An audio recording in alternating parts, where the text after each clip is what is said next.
ሰላም ውድ አድማጮቻችን በተለያዩ አርሰናልን በሚመለከቱ የዝውውር መረጃዎች እንዲሁም ደግሞ በአዳዲስ ዜናዎች ተመልሰን መጥተናል። ዲን ሂውሰን አርሰናል አዲሱ ፈላጊ ሆኖ ተቀላቅሏል። ቼልሲ፣ ሪያል ማድሪድ፣ ማንቸስተር ዩናይትድ፣ ሊቨርፑል የዚህ ተጫዋች ፈላጊ ናቸው። የአርሰናልን የተከላካይ መስመር ሁኔታ እናይና ዲን ሂውሰን እውነት መፈረም አለበት ወይ? ለመድፈኞቹ በክረምት የዚህ ልጅ የኮንትራት ማፍረሻው 50 ሚሊዮን ፓውንድ ነው። መድፈኞቹ ይህንን ተጫዋች ማስፈረም አለባቸው ወይ ብለን እንጠይቃለን። ወደ ደማቻችን ሌላኛው የሚሆነው አርሰናል አሁንም የቤንጃሚን ሴስኮና የቪክቶር ዮኬሬስ ፈላጊ እንደሆነ መረጃዎቹ ያሳያሉ። ቪክቶር ዮኬሬስ ወይስ ቤንጃሚን ሴስኮ የተሻለ ነው የሚለውን ለማቅረብ ሳይሆን ከሁለቱም ጋር የተያያዙ አዳዲስ መረጃዎችን እናደርሳችኋለን። ካይ ሃቨርትዝን የሚመለከት አዲስ መረጃም ወጥቷል። አርሰናል ይህንን የውድድር ዓመት በተለያዩ ውድድሮች ላይ እስከ መጨረሻ ድረስ የሚፋለም ከሆነ በተለይ በቻምፒዮንስ ሊጉ እስከ መጨረሻው ድረስ የሚሄድ እቅድ ካላቸው ወይም ደግሞ የሚደርሱ ከሆነ በዛ ጨዋታ ላይ ሃቨርትዝ የመድረስ እድል ይኖረዋል በማለት ዴቪድ ኦርነስቴን ዘገባውን ዘግበዋል። ወደማቻችን ሌላኛው መረጃችን የሚሆነው አርሰናል የመስመር ተጫዋች እንደሚፈልግ ይታወቃል። ዛሬ ደግሞ ስማቸው ከኒኮ ዊሊያምስ ጋር የተጠበቀው ነው። ሌላኛው ዴቪድ ኦርነስቴን ዛሬ የሚያጋራው መረጃ አንቶኒ ጎርደንንም ይፈልጋሉ የሚል ነው። አርሰናል ከአሌክሳንደር ኢዛክ ወደ አንቶኒ ጎርደን ተሸጋገሩ ማለት ይቻል ይሆን? የምናቀርብላችሁ መረጃዎች ይኖርናል። ወደማቻችን ይህ ያያ ስፖርት ነው። ላይክ፣ ሼር፣ ኮሜንት ሰብስክራይብ ማድረጋችሁን አትርሱ። የናንተ ላይክ፣ ሼር፣ ኮሜንት ሰብስክራይብ ብዙዎቹ ጋር እንድንደርስ ያግዘናል። ስለ አርሰናል ላይ የሚመለከቱ አዳዲስ መረጃዎች እንዲደርሳችሁ ቶሎ ላይክ፣ ሼር፣ ኮሜንት ሰብስክራይብ ማድረጋችሁን አትርሱ። አካውንታችን እየተጎዳብን ስለሆነ የናንተ ላይክ ቶሎ መረጃዎች እንድናደርስ ያግዘናልና በዛ በኩል ቀጥተኛ ተሳትፋችሁ እንድታደርጉ እንፈልጋለን።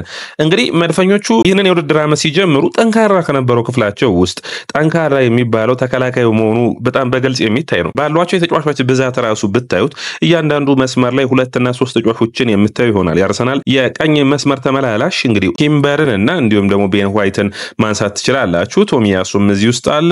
ከዛ ውጭ የመሃል ተከላካዩን ሳሊባና ቶሚያሱን መውሰድ ትችላላችሁ በቀኝ በኩል። በአማካይ በኩል የመሃል ተከላካዩ ጃኮብ ኪቪየርን እና እንዲሁም ደግሞ ገብርኤል ማጋሌስን ማንሳት ትችላላችሁ። በተከላካይ በኩል የግራ መስመሩን በሚመለከት ኬረን ቴረኒም፣ ዚቼንኮ እንዲሁም ደግሞ አዲስ ታዳጊውን ተጫዋች ማይልስ ሉዊስ ስካሊን እዚህ ውስጥ ማካተት እንችላለን። ካላፊዮሪ መረሳት የለበት። በአጠቃላይ የአርሰናል የመከላከል መስመር እስከ 9 ተጫዋችና 10 ተጫዋቾች ያለው የተከላካይ መስመር ነው። ስለዚህ ይህንን የተከላካይ መስመር ላይ መድፈኞቹ በክረምቱ ከባድ ውሳኔ ይጠበቅባቸዋል። ምክንያቱም እያንዳንዱ ተጫዋች ላይ ውሳኔዎችን በመወሰን የቡድኑ አካል አድርገው ማስቀጠል ነው። ለምሳሌ በክረምቱ ጥሩ ስህተቶችን ካልሰራው ውስጥ አንዱ መድፈኞቹ ቴሪኒ ማቆየታቸው በሁለተኛው ውድድር ዓመት በዚህ ዓመት ላይ በሚገባ እያገዘ ይገኛል። ቴሪኒ ግን በክረምቱ መልቀቁ የተረጋገጠ ይመስላል። አሌክሳንደር ዚቼንኮ አሁንም የአርሰናል እቅድ አካል እንዳልሆነ በግልጽ ተነግሮታል። ቡድኑን የመልቀቅ እድሉ ሰፊ ነው። 2 ዓመት ኮንትራት ይቀረዋል። እንግዲህ በቀጣይ የውድድር ዓመት የመልቀቅ እድሉ ሰፊ ነው። በክረምቱ ይህንን ተጫዋች አርሰናሎች የመልቀቅ እቅድ አላቸው። ትክክለኛ ገዢ ከመጣ በተለይ ከወደ ኢንተር ሚላን የዚህ ተጫዋች ፈላጊ እንደሆኑ ይታወቃል። ስለዚህ የመልቀቅ እድል ሊኖር ይችላል። ቶሚያሱ ሙሉ የውድድር ዓመቱን ይህ ተጫዋች እንግዲህ በአርሰናል ቤት ሲጫወት አላየነውም። በጉዳት ተቸግሮ ነበር። አሁን ደግሞ ቀዶ ጥገና ተደርጎለታል።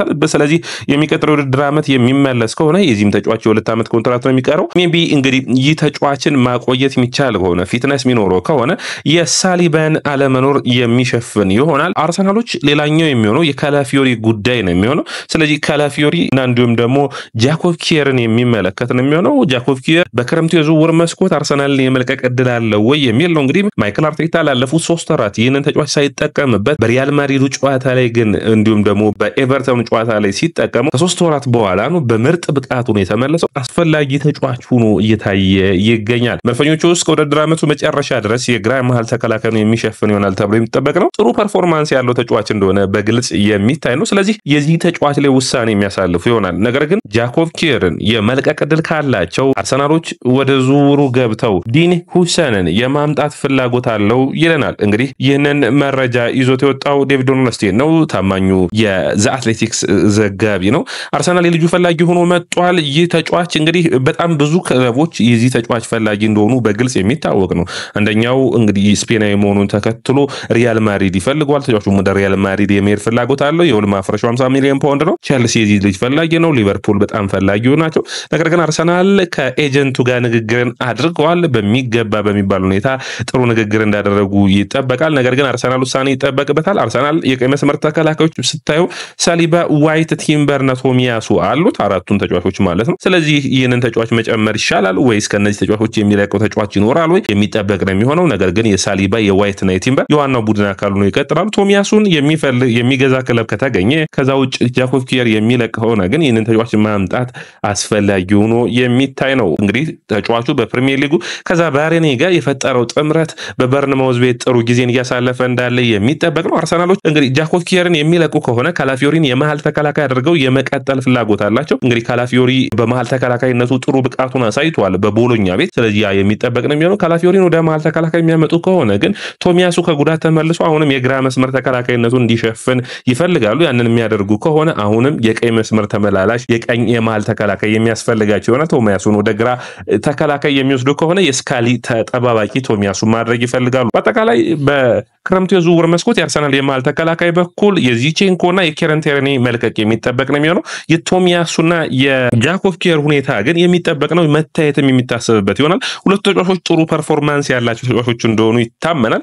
ነገር ግን አንድ ነገር ያስፈልጋል የሁለቱ ተጫዋቾች ላይ ምን ካላችሁ ወደ አድማጮቻችን አስተማማኝ የሆነ የትኛው ነው ብለው መወሰን የሚጠበቅ ነው የሚሆነው። ቶሚያሱ በጉዳት ይቸገራል። ከዛ ውጭ በቀጣይ ጨዋታዎች ላይ ጥሩ ብቃቱን የሚያሳይ ከሆነ ዋጋው ከፍ የሚል ከሆነ ደግሞ ኪቪየርንም ለመልቀቅ ያስቡና የተሻለ ተጫዋችን በሁለቱ ተጫዋቾች ቦታ ማምጣት የሚችሉ ይሆናል።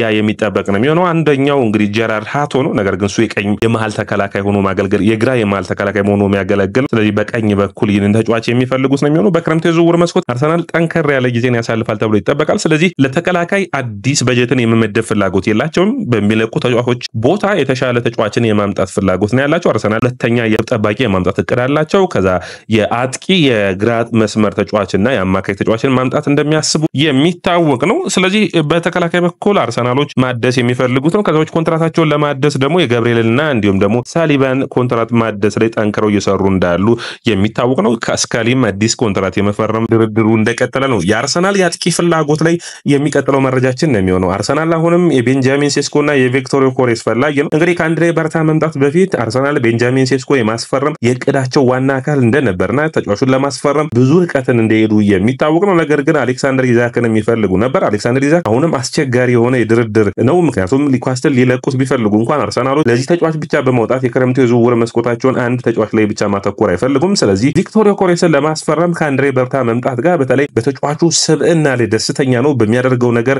አንድሬ በርታ የዚህ ተጫዋች አድናቂ እንደሆነ ነው። ስለዚህ ማይክል አርቴታ ለማሳመን ጥረቶችን እያደረገ ይገኛል። ዴቪድ ኦርንስቴን ሌላኛው መረጃ ይዞ ወጣው። አርሰናል እንግዲህ በቀጣይ ሳምንት የሚገጥመው ሮብ ማለት ነው ወደ በርናባው አቅንቶ ሪያል ማድሪድን ያቀናሉ። ሪያል ማድሪድን በሚገባ መፋለምና ማሸነፍ ግድ ይላቸዋል። ከዛ በኋላ ግን ወደ ግማሽ ፍጻሜው የሚያቀኑ ከሆነ ወደ ፍጻሜው በተለይ የመድረስ ዕድል ካላቸው ትልቁ ተጫዋች የሚሆነው እንግዲህ ካይ ሃቨርትዝን ከጉዳት የመመለስ ዕድል ይኖረዋል በማለት ዴቪድ ኦርንስቴን ተናግሯል። በሚገባ በጥሩ ሁኔታ እያገገመ ይገኛል። የካይ ሃቨርትዝ መምጣት የአርሰናልን የማጥቃት መስመር በሚገባ ያነቃቋል። እንግዲህ የተሻለ ፐርፎርማንስ የተሻለ ውህደት ይኖረዋል። ስለዚህ የዚህ ተጫዋችን መመለስ መድፈኞቹ የሚጠብቁ ነው የሚሆኑት። ሌላኛው መረጃ የሚሆነው አርሰናል አሁንም የመስመር ተጫዋች ይፈልጋል። ከነዛ ከሚፈልጋቸው ተጫዋቾች ውስጥ ደግሞ አንዱ ኒኮ ዊሊያምስ ነው። አሁንም በመድፈኞቹ አይን ውስጥ ያለ ነው። ነገር ግን ዴቪድ ኦርንስቴን ዛሬ ደግሞ በተናገረው መረጃ መሰረት አንቶኒ ጎርደንን የዚህ ተጫዋች ፈላጊ ሆኖ ወጥቷል። አርሰናል አንቶኒ ጎርደንን ይፈልጋል የሚለው እንግዲህ የአንቶኒ ጎርደን ጥሩ ከሚባሉ ተጫዋቾች ውስጥ አንዱ ነው። ነገር ግን ምን ያክል ዋጋ ማቅረብ ይችላሉ? እንግዲህ ከ80 ሚሊዮን ፓውንድ በላይ መድፈኞቹ መውጣት ግድ ይላቸዋል። ኒኮ ዊሊያምስም ሌላኛው ተጫዋች ነው የሚሆነው። ኒኮ ዊሊያምስ አነስ ባለ ገንዘብ ይገኛል። ነገር ግን ደሞዙ ከፍተኛ ሊሆን ይችላል። ስለዚህ መድፈኞቹ ይህንን ውሳኔ ከማይክል አርቴታ የሚጠብቁ ይሆናል። ሌላኛው የሚሆነው የኤዱ ጋስፐር የመልቀቂያ የስንብት ደብዳቤውን ለመድፈኞቹ ደጋፊዎች አቅርቧል። በጣም ብዙ ጥሩ ጊዜያቶችን አሳልፈናል። ከናንተ ጋር በመሆኔ በጣም ደስተኛ ነኝ። ለአንድሬ በርታ የተሻለ ጊዜን እጠብቅ ነበር በማለት አስተያየቱን ሰጥቷል። እንግዲህ ላለፉት 6 ወራት አርሰናልን ለቆ ወይም ጋርደን ሊቭ የምትሉት ማለት ነው የተጠበቀለት ሆኖ እንደረፍት ወጥቶ ነበር። አሁን ያነዛ ቀናቶች አልቋል። ወደ ኖቲንጋም ፎረስት የሚያደርገው ዝውውር የሚጠበቅ ይሆናል። ኤዱ ጋስፐር ለአርሰናል ቤት ማይክል አርቴታን እንዲሁም ቡድኑን በአዲስ በማዋቀር ያደረገው ውለታ የማይረሳ ነው። አርሰናል ደጋፊዎች እያመሰገኑት ይገኛል። ለአንድሬ በርታም ጥሩ ጊዜ መመኘቱ በጣም አስፈላጊ ሆኖ ይታያል። ወደ አድማጮቻችን ይህ ያያ ስፖርት ነው። ላይክ፣ ሼር፣ ኮሜንት፣ ሰብስክራይብ ማድረጋችሁን አትርሱ።